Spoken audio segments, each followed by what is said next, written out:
We're picking up right where we left off, chatting about everything under the sun during our ride, all about St. Vincent and the Grenadines. Things that you would never get from a cruise ship excursion. And there's something special about Troy's love for his island. He doesn't just want you to see it, he wants you to feel it. His passions run so deep that he's used his voice for his island politically too, writing articles, giving speeches, hosting live streams, and more. Troy genuinely cares about his island and its people. We have two major political parties. They are the ULP, Unity Labour Party, as well as the New Democratic Party, the Prime Minister Ralph Gonsalves. And yeah, we celebrate our independence every year on October 27th. So what is because I know you used to be like kind of involved politically, so what is the political climate like here? It's good that you asked that question, because we are actually in an election year. Yeah, I think our election is, I think it's due as early as next year, but it can happen this year. It's a climate that I am not at all comfortable with. It is one that I've been seeking and hoping for changes. As I listened to Troy talk, I found it amazing how his story about his island sounds so familiar and similar to political climates elsewhere. Out of the remaining 60%, about 40 of them are just gonna vote based on whichever political party they like, which candidate they like.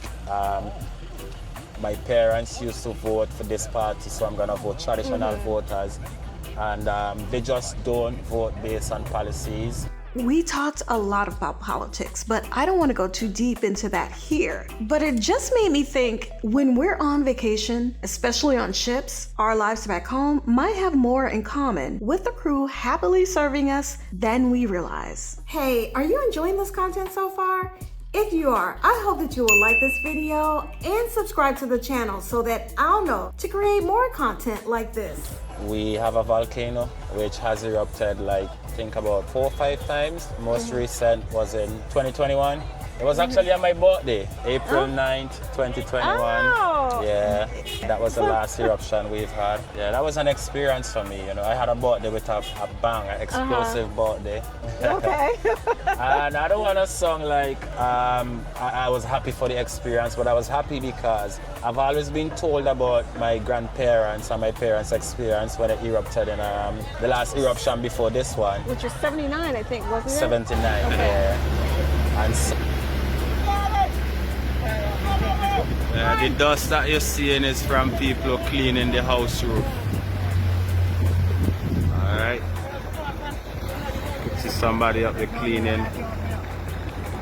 Yeah. And so now I have my own experience and I can share it with my kids and grandkids if I do get to that point. Yeah. So I'm happy for that experience, but it's a lovely island, man. Just 150 square miles long. But we have St. Vincent, which is mainland, and then about 31 islands, which we call the Grenadines Islands. Some are inhabited, some are uninhabited. I think the biggest of them all is Beckwith, which is just off mainland St. Vincent. Union, we have Mario, we have Kenawan. Beautiful places. All of the islands, you can take a ferry to any one of them? They aren't like regular ferry services to a number of them, but to Beckwith, you have daily ferry service, which you can go to Beckwith on a daily basis. I think it's the same for Kenawan, but that would be reduced services because it's a bit further. The same for Union, reduced as well. But there's a fast ferry which goes between the islands. I'm not sure what its schedule is like. So maybe on any day you can get to either of them. Places like Tobago Keys, which is a toddler sanctuary. You go there by you organize excursions. That's how you get there, by excursions. So it's a planned visit as opposed to a ferry that is earmarked to take you there whenever you want to go there. What is the lifestyle here for working, making a living? Making a living? Well, there are those who are part of the public sector, so they definitely be working government jobs, white-collar jobs. If you're not basically, I don't even want to say a politician because the economic climate it's very, very much one that you'll find yourself like you're in deep waters swimming, because inflation is a big problem over here, and standard of living, it's very high. It's very expensive to be living here. So a lot of public sector workers, they are like paycheck to paycheck. That's how they work. So they hardly get to save much or even enjoy like anything apart from paying bills, mortgages, you know, buying food and everything like so that. So they live to basically have shelter and food, Yes. and that's all that they can afford. Yes, that's if you mortgage a home or something like that. Yeah, you'd find yourself living like that. A lot of people here are what we would call hustlers. And by hustlers, you would see them on the streets and they'll be selling almost anything that they can get their hands on to make $1 so that they can go back home and prepare something for their family. Yeah, but we depend a lot on the sea, the land, and then those white collar jobs to survive, and a lot of hustlers. So if you like go into Kingston on a daily basis, you're gonna see hundreds of people lying in the streets asking you to buy something, you know, because that's how they make a living. Those are what we call our hustlers, and then the others would be in their offices doing what they do on a daily basis. So you left here to, you know, work on cruise ships. Do a lot of people do things like that, seek employment for like cruise ships or like elsewhere outside of the island? Sadly, that's one of the biggest things that is happening to our island. A lot of brilliant individuals continue to leave our shores to seek greener pastures, because a lot of them go off, study, they get qualified, then they come back and they're either unemployed or underemployed. And a lot of them, after taking out like loans to go and study, they have these loans to pay back with interest, and to stay here and work and only be able to like pay your bills and enjoy a little food, it's not enough for them.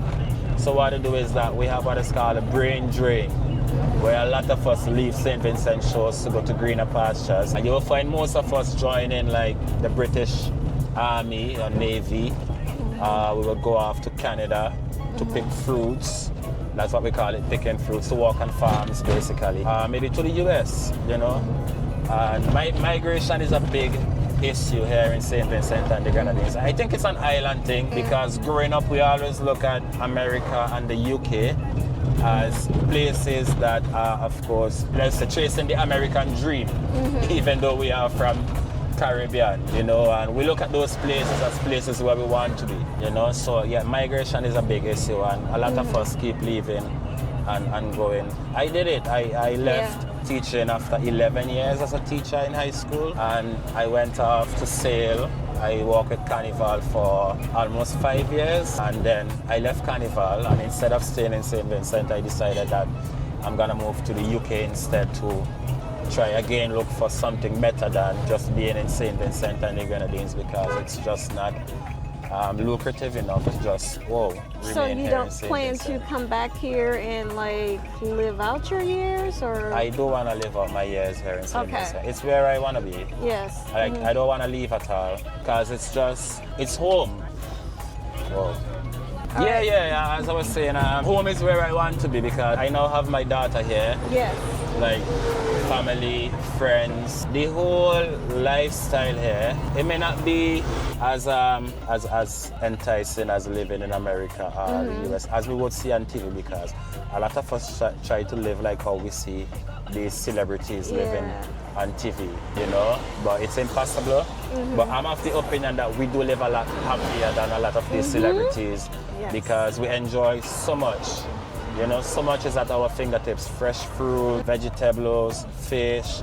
You know, we have the sun, we have the beaches, we have the waterfall. But you get away with so much here, like being on an island. You know, the police, if you don't give them a reason to come and harass you, they won't trouble you at all.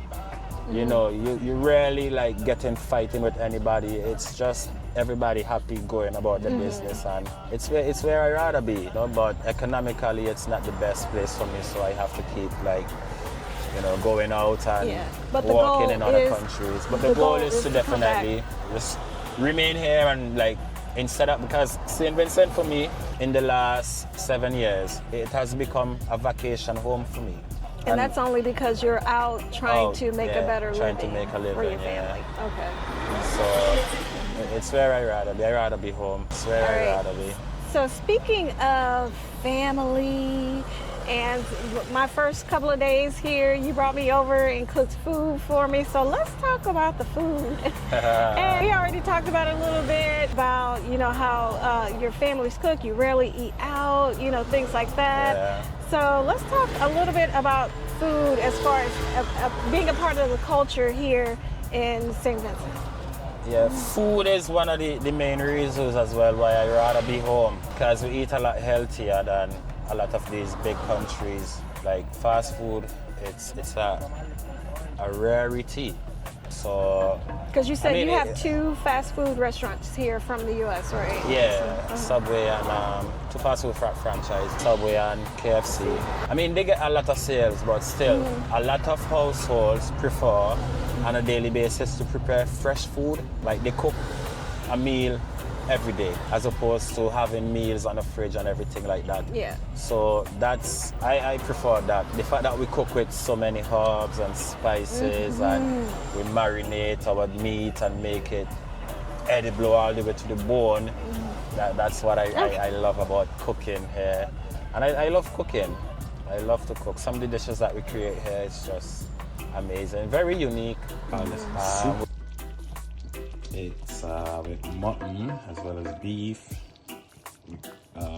some provisions, some sweet potato and some corn. Oh my God, look at how tasty that looks. We do eat some stuff here that, you know, you may not be interested in. Like, we do eat the opossum. We consume the opossum here. So much so that it's seasonal. Okay. So there's a season in which we can go to the mountains and catch them. We do eat the iguana as well. Okay. That as well is seasonal. Armadillo, we eat armadillo. But those you can catch all year round because they are destroying the forest and the government just want us to get rid of them. You know, fresh fish, that's another thing that I enjoy. I love fresh fish. Like literally get up in the morning, go to the beach, catch your fish, go home, season it, cook it.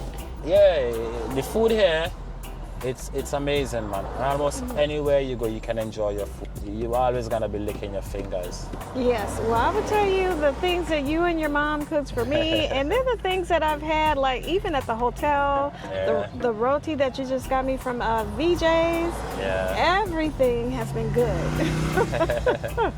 Very delicious. Next, I want to ask about like the pace of the island. Well, if you're on an island, everything becomes island time. Yeah. So, in regards to the pace, we're always gonna be on island time. Nothing is like moving too fast or too slow. You know, it's just you going at your own time and at your own pace, unless you have to walk or something. So, a lot of us here, we're very chilled, relaxed outside of work. I mean, you find us like hanging out a lot on the blocks, drinking, smoking, of course, cooking. Once you have nothing like work to do, that's what we do basically. So you get to chill a lot, you get to relax a lot, enjoy the scenery, you know, the fresh air, everything about the islands. It's okay if you want to come and like slow down, like literally slow down from everything that has been moving around you at fast pace. Come to an island, you know. Even like when you go to the city to conduct business, it's always island time as well. You have so much time on your hands that you're just gonna be like, you find time to do other things that you don't even realize that you've done so much in such a short space of time. Yeah, but we're very much slow here. We don't have that fast life like in the US or the UK. As well, we don't conduct like businesses on a 24-hour basis. So we don't go 24 hours. We have a lot of our businesses that close, like literally close down the city, whether it's 4 or 5 o'clock. You would go into the city and it's like nothing happening. We're very slow paced in the island. It's island time and we enjoy it. And then one thing you told me, the systems, they don't have like online transfer, or some people pay bills actually with checks and things like that. Whereas in the U.S., practically everything is online. So. Yeah. We are still a heavily cash-based society. So a lot of what we do involves the use of cash, you know, not so much contactless or the use of card, but we're very much cash-based society. So you would go to the bank and you still have to draw cash. You would go to the supermarket, you still have to pay cash, you know.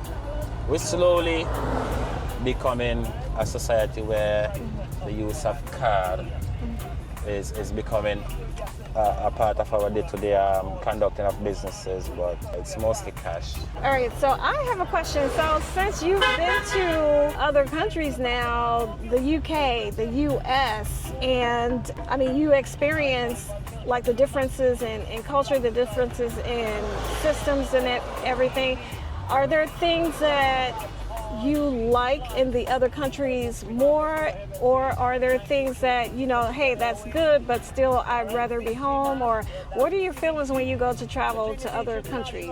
For me, I love traveling. I enjoy seeing new places, looking at other cultures. I mean, as an islander, when you first move to these islands, which are much more fast-paced, much more developed, you're definitely gonna feel lost. You know, you're definitely gonna get confused about how they conduct business and how they do everything. And it's gonna take a while for you to like understand and get to grip. And you yourself might struggle because you don't have the advancement that they are looking for in terms of conducting businesses. Like for instance, in the UK, they are moving towards contactless payments. Like you hardly ever use cash in the UK. So when you move there and you don't have a card to conduct transactions, it's hard for you. You understand? So you're gonna have to go through the process of getting a bank account, and it's not that easy in those places, especially if you're not a citizen, you know. But I don't envy them for nothing that they have. I mean, I know that we are very much slow pace, we are a developing nation, but I prefer my island life. I love going to these big countries because, of course, the exchange rate in terms of when you work and you send your money back home to St. Vincent, with an exchange rate of $2, 2 to 1 or 3 to 1, you tend to make a lot more money back home, you know.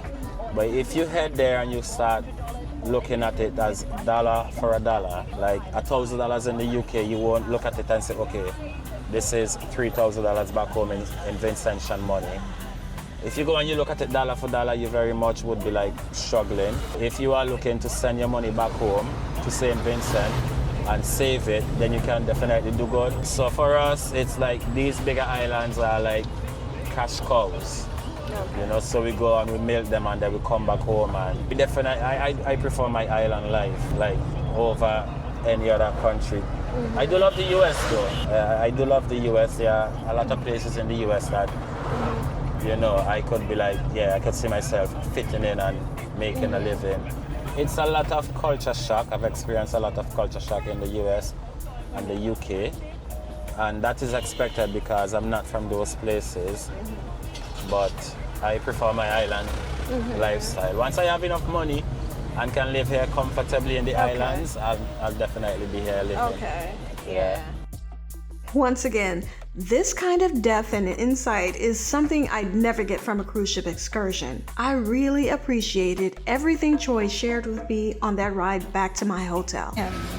So I already have Rhodey from VJ's, and I just came by. I just wanted something simple, so I got a margarita, and these are samosas. So something I never had, something that looked different, but I got them filled with chicken, and there's I forgot what type of sauce she said, but it looks like a sweet chili sauce or something like that. So yeah, so that's all I wanted was, you know, kind of like an appetizer. Yeah, so I just want to show you, it's filled with chicken here, and this is very tasty. Okay, the server talked about me for never getting dessert. So I asked for the slice of cheesecake. So here's the cheesecake. It looks yummy and delicious, but I know I'm not going to eat all of this. But yeah, I'm going to give it a try. Are you ready for your first or your next cruise and need assistance? Scan the QR code and let's work together to plan your customized cruise experience.